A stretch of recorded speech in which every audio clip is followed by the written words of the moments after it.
And welcome back to EDH Deck Building. I am your host, Demo, and of course we have Foundation spoilers coming out, and a lot of talk about this set because it's supposed to be like a standard set, but like also a sort of newcomers set as well. However, of course, it is also super heavy with the legendary creatures as to be expected. And as I'm looking at the legendary creatures, I'm thinking, you know what this kind of feels like is almost an introduction to Commander set a little bit. You know, have a little bit of a bridge gap to getting newer players directly into Commander. And you can see that when you look at the legendary creatures. I got a bunch I'm going to look at here. So Braulius of Ferris Band, 3 green, green Centaur Scout. Its power and toughness is equal to the number of lands you control. And when it attacks, draw a card, then put a land card from your hand onto the battlefield. That's it. Just very basic mono green lands commander.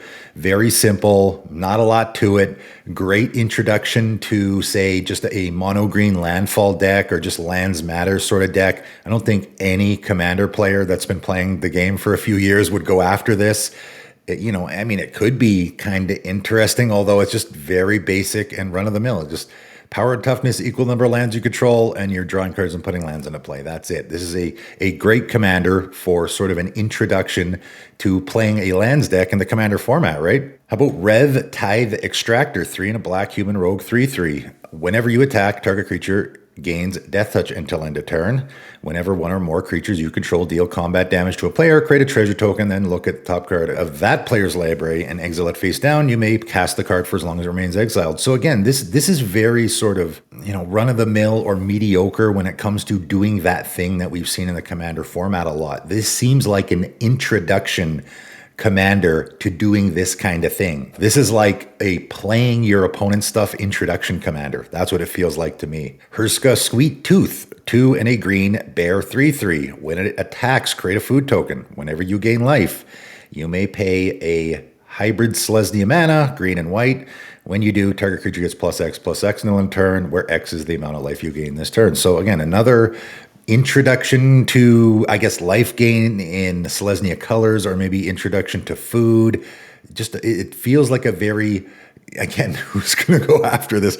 With all the life gain and food commanders that we have in the format already, nobody's really going to go after that if you've already been playing Commander for however many years, unless you really like the art. This, to me, feels like, somebody's 12-year-old kid wants to play Commander with their dad.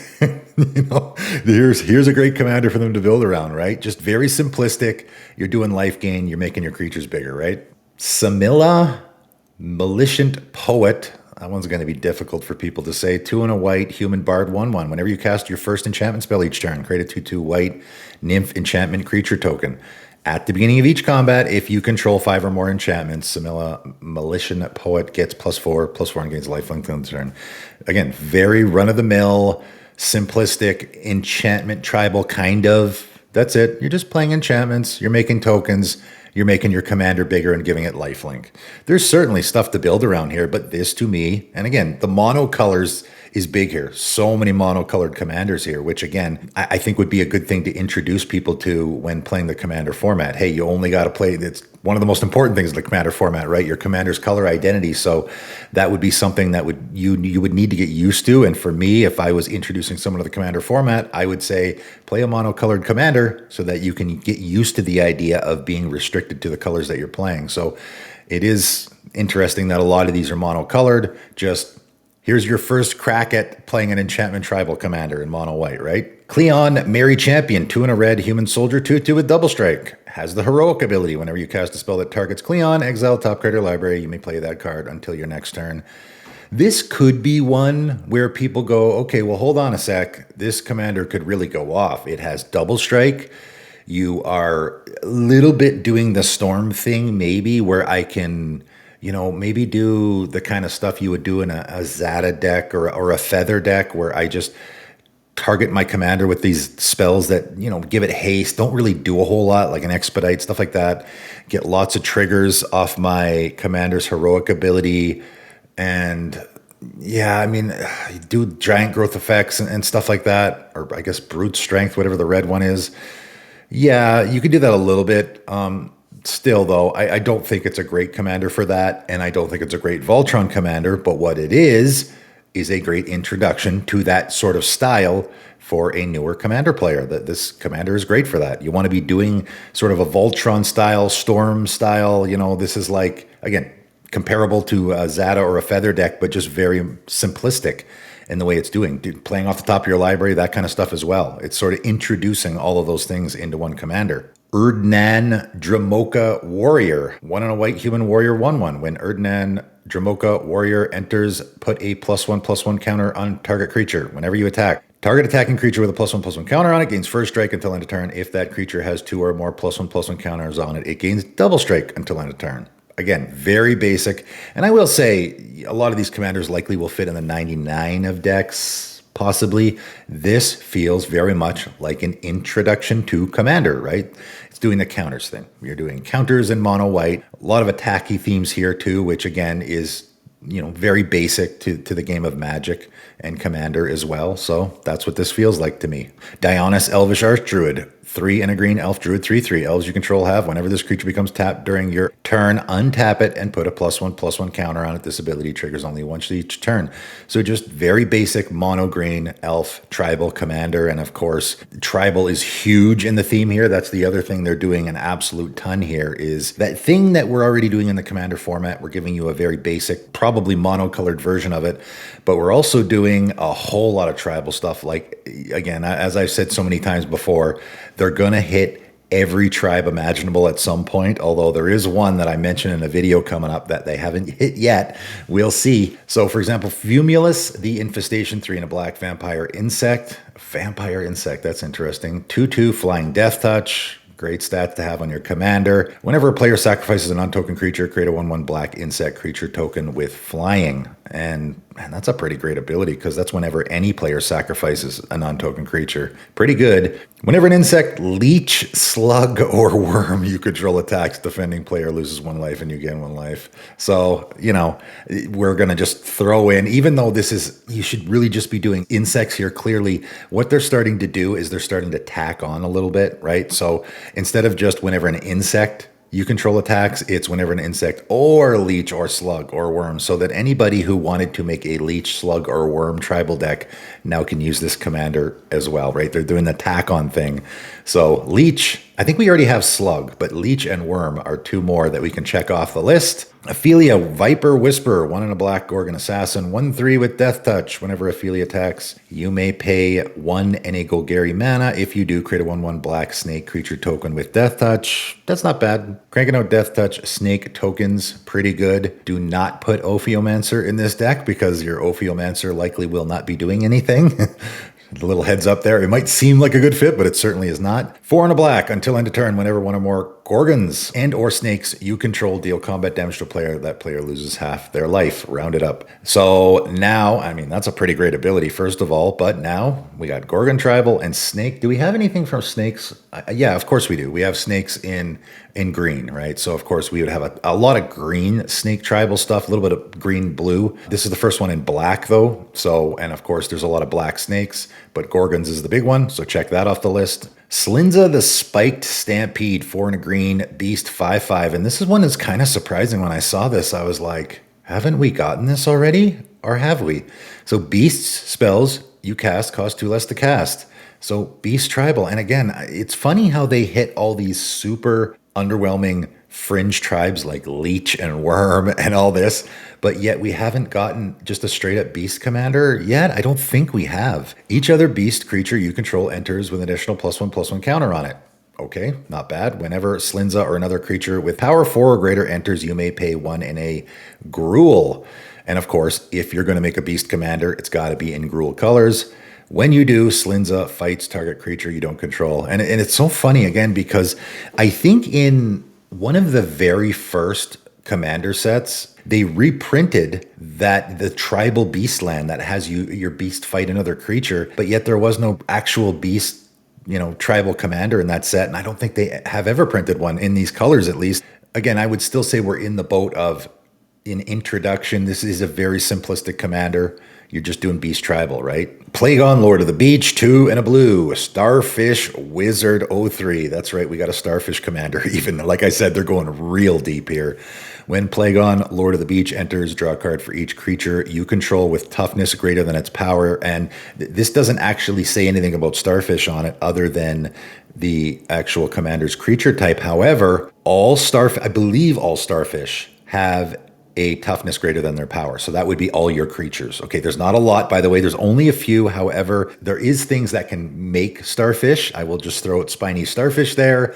That is a card that can crank out Starfish. I literally just made my patron a deck built around that card. It was a little bit of a generate theme, and I decided to go real fringe. Again, all the fringe ideas I come up with, eventually they will print a commander for it. If you want to do that, that's one way to go with this commander. Spiny Starfish, because then it can actually crank out those Starfish, which I believe are O1s, so they would fall into this category, right? You draw a card for each creature you control with toughness greater than its power. So if you have a bunch of O1 tokens lying around, you're going to draw a bunch of cards. This could actually be really powerful. And in fact, man, I guess you could even do an Eldrazi thing, right? The Eldrazi, is it the spawns, right, that are O1s? Those are pretty easy to crank out. Also, though, we can pay an Azorius mana. So this is a white-blue commander. Target creature you control assigns combat damage equal to its toughness rather than its power this turn. You could very easily do, I guess you could do, I mean, you can't really do walls here because they can't attack, right? So you would have to just do Big Butt Tribal in blue and white if you wanted to. But essentially, this is a Starfish commander. Or can be anyway if you want to. Cynet Jelly Drover, 3 and a blue human wizard, 2/2. Whenever Cynet Jelly Drover enters or dies, create a 1/1 blue jellyfish creature token with flying. That's right, we have a jellyfish commander even. That's how deep they're going with the tribal commanders in this set. Now, she does say creatures you control with flying get +1/+1, but I will point out that they typically have flying. They're not the jellyfish you think of, although I will say Mana War, which is sort of like the OG jellyfish. That dude's actually swimming around in the ocean, so he doesn't have flying. But a lot of the jellyfish, like the Gamoza and those that they came out with later on, they just fly around, so they're like weird aliens or something.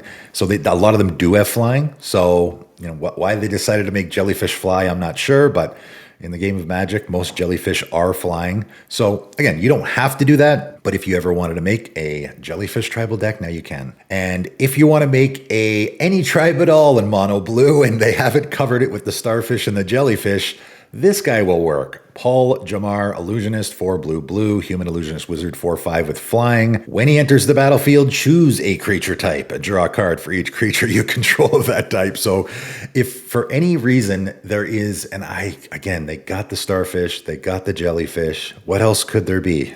If there is some janky tribe, or even maybe fish, I don't know if they have a fish one yet. If you wanted to do whales or something in mono blue and they haven't gotten a commander, now they have a commander that can just hit any creature type, because you just have your, this is essentially would be like a method 2 deck where I have a whale deck and I just use my commander as card draw. That's it. He just comes into play, draws me a bunch of cards, refills my hand, which is not a bad thing to have in the command zone. Gornog the Red Reaper. Here's a really interesting one, kind of tribal. So 2 and a red, Minotaur Warrior, 2/3 with haste. Cowards can't block warriors.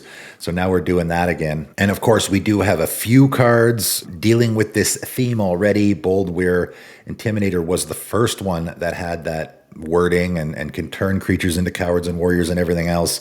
And then we got Kargan Intimidator. So both of those are going to go in this deck. But again, of course, we have to have a commander for every occasion. So now we have a commander that's doing the whole coward warrior thing. Whenever one or more warriors you control attack a player, target creature that player controls becomes a coward. Attacking warriors you control get +X/+0, where X is the number of cowards your opponents control.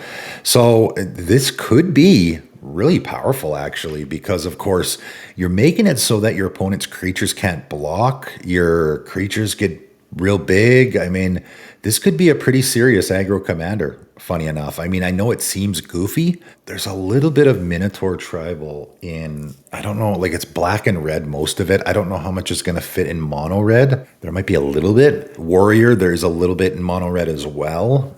But of course, your commander's doing that. The 2 cards I mentioned go in here for sure. You can get pretty out of hand with this commander, I think. with the not allowing your opponent's creatures to block, right? And yes, they finally made a Pegasus Commander. It's funny because I've been talking about this one for a while, and I'm surprised they haven't made one till now. I've made several Pegasus tribal decks on my channel. My Benny Brax deck was sort of a Pegasus tribal deck ish. I had Pegasus Refuge in there because there's lots of cards that make Pegasus tokens, right? Stormherd was one that I think was reprinted in a commander set, but now we actually have a commander for it. So Third Mare of Destiny, 2 white, Pegasus 2/4 flying lifelink. Whenever you cast a Pegasus, and again, we need to have the tack on here, unicorn or horse creature spell, copy it. So that's pretty good. Other Pegasi, it is Pegasi. Hey, I always wondered about that. Unicorns and horses you control get +1/+1. I just really don't like the tack on. It's not necessary. We already have a Pegasus tribal commander here. I guess you could do horse tribal with this, but I don't know if there's enough. And if you're going to do it, my thinking is if I'm going to do Pegasus tribal, I could throw unicorns and horses in there, but they don't really work together. I don't know. It's a little weird. Now that I think of it, Crested Sunmare's pretty good here, maybe because Thurid has lifelink. So actually, yeah, if I cast my Crested Sunmare, of course it's a horse. It's going to be a horse creature spell. I will copy it. So of course I'll get 2 of them. And then I swing with my commander, which has flying and lifelink. I get in for 2 damage. And then on my end step, both of them will trigger and give me 2 5/5s. And of course, they're all indestructible. So yeah, I guess it's more you can do in the deck. I suppose Pegasus is, there's not a ton. There is a lot of token generators though. That's why I think it's actually quite viable. But I guess being able to throw unicorns and horses in there as well is all right. There you go. A whole bunch of commanders from Foundations coming out. And for me, it kind of feels like an introduction to Commander set almost. There's just a lot of commanders here that are sort of, hey, you want to try out a lands deck in Commander, or you want to try out a +1/+1 counter or enchantment tribal or something, or some other tribe in Commander. Here's a great commander, fairly simplistic, that you can build around fairly easily to sort of get someone into the commander format. That's what this set feels a lot like to me. You guys let me know in the comments below what you think. That is it for today, and thanks for tuning in.